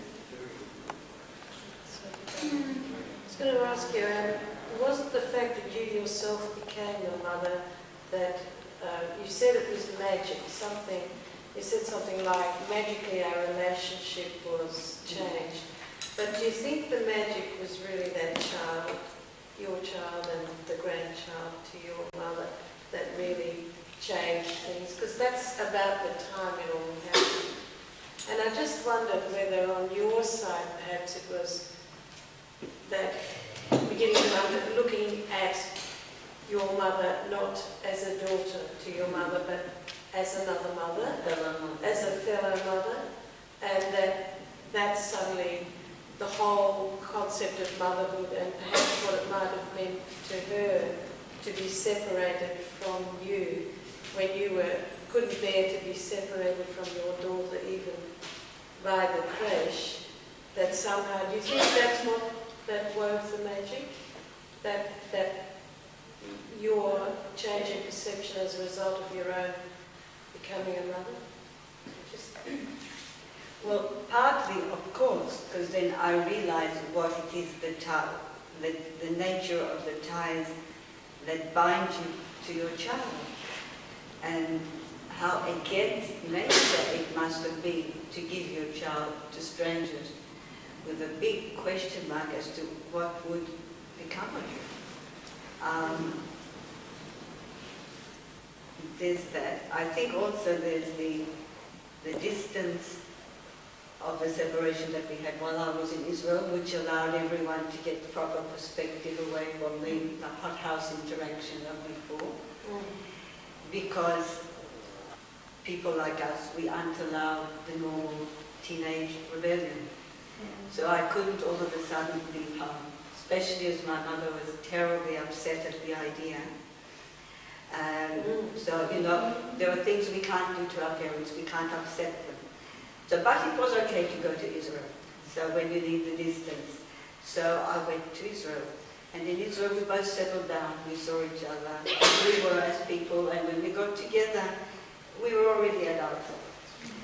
She couldn't have the same demands on me anymore, especially now I was a married woman. In fact, a friend of hers told me after she died, you know, when you came back from Israel, your mother was worried about X, Y, Z, and so on, so on, so on, so on.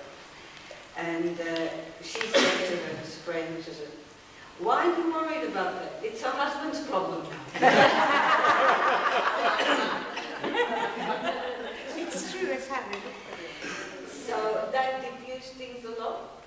But even so, this, I still felt, and this I didn't mention before, that my life basically has been strongly influenced by the fact that my mother gave me away, or in 3-year-old eyes, my mother got rid of me because I wasn't good enough, or I had been very naughty, or I had done something terrible.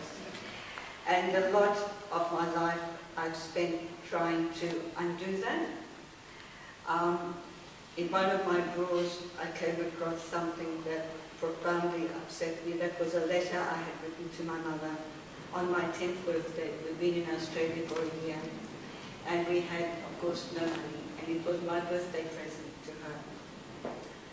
And it was the saddest letter you could ever see from a 10-year-old. Promising that I would be so good and do this and do that and always be kind and listen to her and not tell lies and clean my room. And I was only sorry I had no money to buy her a really beautiful present because you know, this is what I feel for her. Now it must have touched her very much and made her very happy.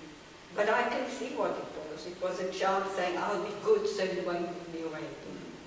It was very sad. And that lasted for a long time. She, of course, wished the best for me to make up for what she had missed out on. And somehow nothing that, well, many things I could do just weren't good enough.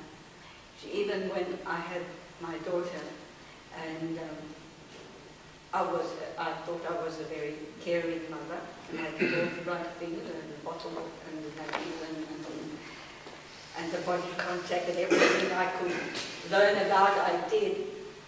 And she came one day and she saw me and said, you know, I never thought you would be such a good mother.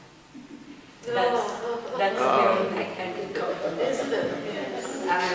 So there was always that sort of feeling. I don't blame her, but I think it would have been hard to live with when you were young and trying to find your feet in life. Yes, I just wanted to ask you, Anne, you were 3 years old when you were given to the foster mother. Yeah. Was a mention of your mother ever made to you, or did you ever mention anything to your foster mother about previous, or you don't know? I wish I could tell you I have no memory at all of those things. Without the photographs, I wouldn't be human. No image. I was hoping the memories would come up what they did. You were traumatized completely.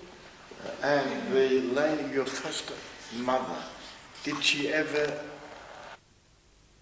for having taken you away in later years when you wrote to her, did she ever reproach or complain, or? I don't think so. Did she miss you? Did she write letters like she misses you as a person? When she threatened to commit suicide, you told us. She must have at least meant it, if not carried it out. I wonder if in later years she brought it up and... I don't think so, because she knew that right was on my mother's side. That's all you can say is what she was lucky to have borrowed a child for 3 years.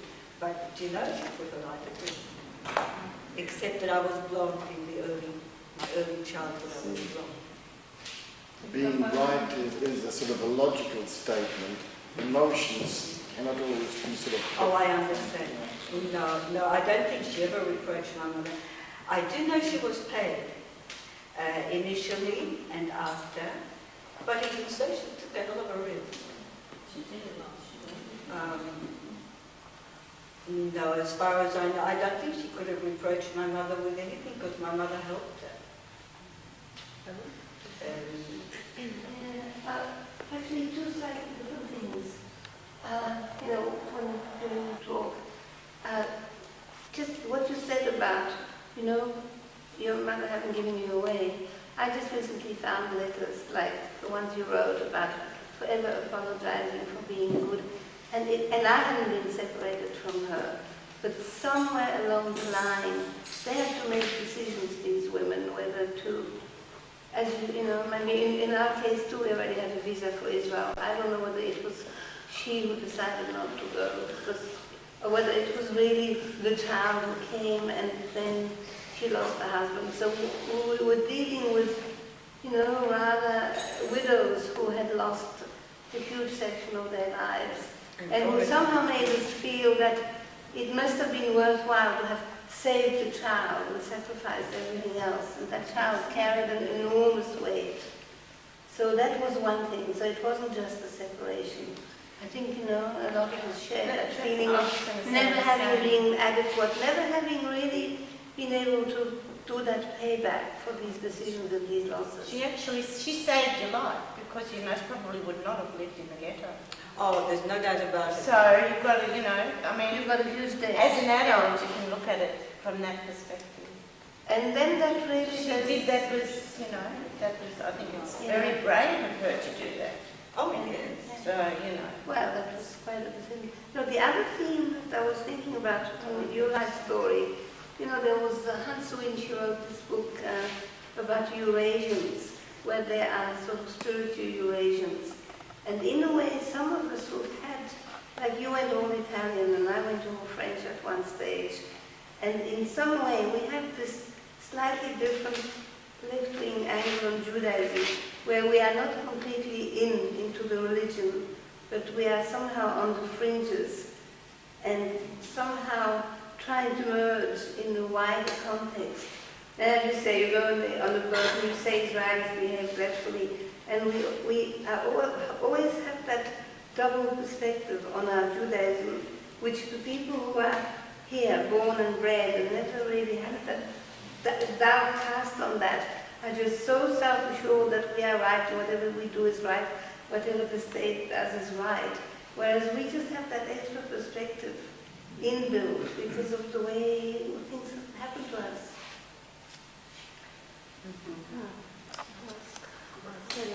Two questions about your daughter and your husband. I don't know. Your husband not a child survivor?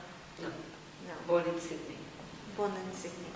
And did he found, you know, any influence of your background, how to cope or to adjust, anything like that? And I'm sorry to tell, but I'm surprised he's not there. And now he said, this is my singing. He said, you know, from that point of view, how supportive is he? Oh, no, funny, but since I've been preparing this talk, I actually asked him a question. So when you first met me, I said, and you heard my story, did it make any effect on you? So he said, what do you mean? I said, well, didn't you feel you were taking on a big bundle? So he said, not in the least. He said, no, it made no effect on him at all. And because he is sort of rooted in the real world, and he knows how normal things are done, that's very comforting to me. And it's a great stabilizing factor, even though he's probably a lot more observant man than I thought I would marry. But to get...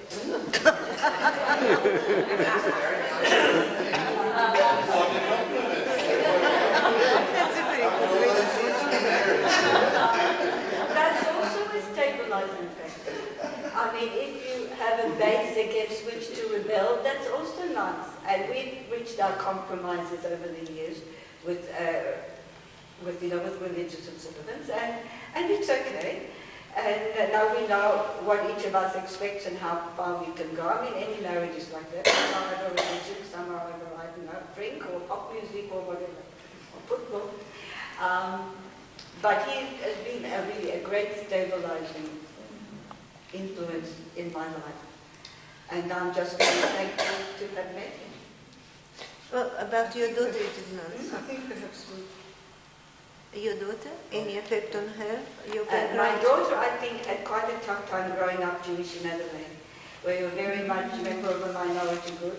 She was part of the Jewish community, very much so, and where her father was a very respected member, and international authority on all kinds of questions. People would ring up like her father was an important man in Adelaide, and she enjoyed that, and she liked being Jewish. She went to a Jewish primary school for some years, and she knew she was the daughter of a Holocaust survivor, but because I told her the story and I never made an issue of it, and it was an open thing, and she could ask me what she liked.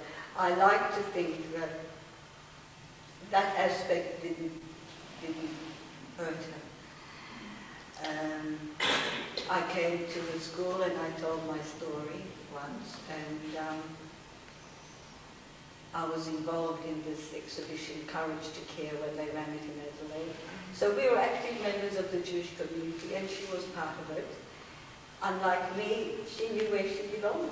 And when my husband's an academic, and we went to Israel a couple of times, and she went to school there, and she said she had such a wonderful time, she's going to go back there to live. Oh, she was also in Havanim, which they had in Adelaide. So she did, and that was all. And I suspect also she had to get away from her, like me. Thank you. we'll take just a couple more questions, please. So, Sonia? I was disturbed about your relationship with your mother, and I've been thinking about it, and I was wondering whether there was ever a question of guilt in it. Did your mother ever say to you, if it hadn't been for you, we would have been in Palestine, and my husband would have been alive, or this kind of thing? Yeah. Did it ever come through in the conversation? Never. I mean, it was so. My mother was a very rational person. She was a very progressive, left-wing thinker. I think today she would have been called a Trotskyite. She was rather and the universality of humanism. You never felt that it was your fault? No, she mentioned that sort of apologetically. I said, well, why didn't you go? She said, I was pregnant with you and we couldn't travel. I mean, that's clearly not my fault. She was, together with this very progressive attitude, she was prone to some fatal superstitions, which was a very strange mix. For example, things, if you didn't talk about things, they weren't there. I don't know if other people there were things you didn't talk about, like cancer, alcoholism, old age maybe. If you didn't take a life insurance policy, you'd never die.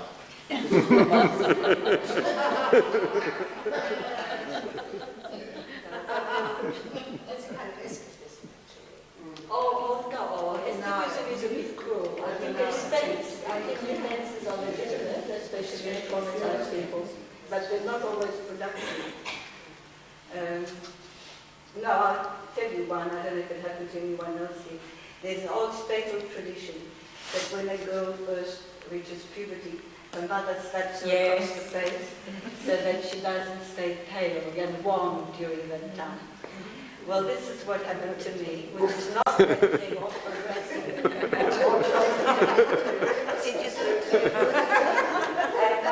I was very, very upset. And I didn't know, I thought that's something else I've done bad. Have you done it to your daughter? And that's it. So, no, but lots of things were put on to me, but not guilt for having been born. My face was slipped.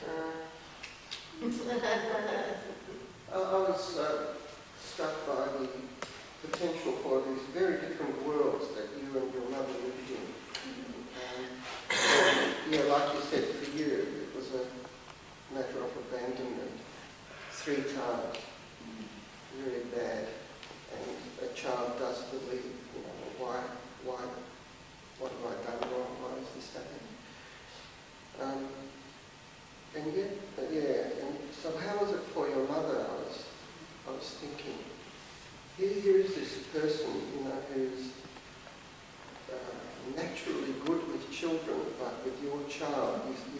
described it very vividly, like she's a natural person to whom a child goes. And here she was working with Korchak, you know. And here's this man who obviously loved the children, and he stayed with them and he was killed with them. How was it for her to send her child away? And it starts to make sense to me why she couldn't talk to you about this over the years. But when your child was born, this was still, she represented the age of innocence, you know, before the age of 3. And she was able to maybe, you know, love this child, and the 3 of you were able to retrieve something of the past. And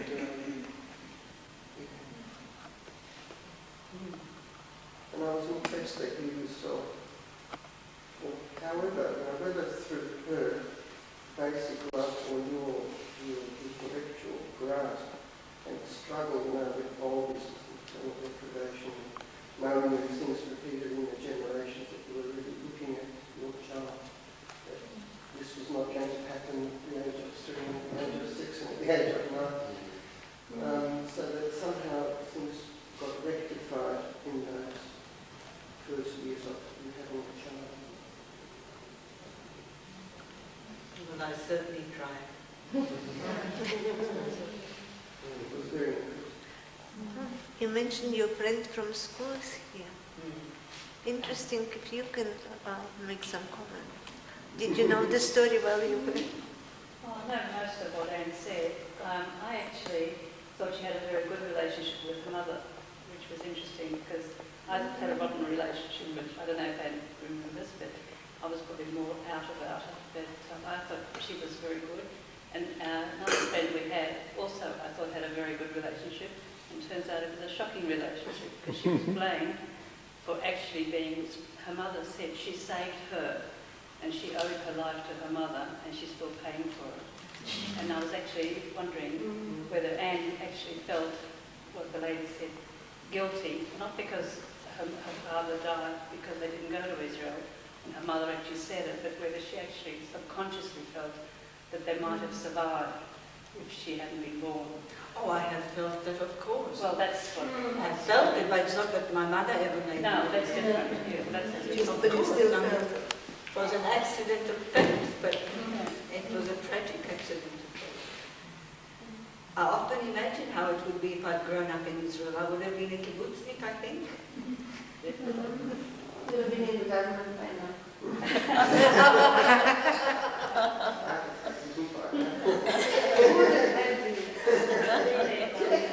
I went to visit the kibbutz where my mother sent me, where she had friends from her Hashomer days in Poland. And I met people there who had known my mother. And it was wonderful. They were wonderful people. How come you didn't join Hashomer that you wanted to have?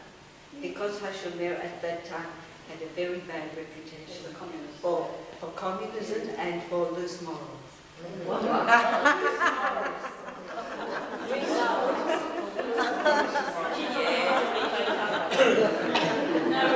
And that was the Cold War. I think we could obviously go on. And sorry that we broke. And I want to thank Anne again for being so generous and open with everything you told us. I much appreciate it.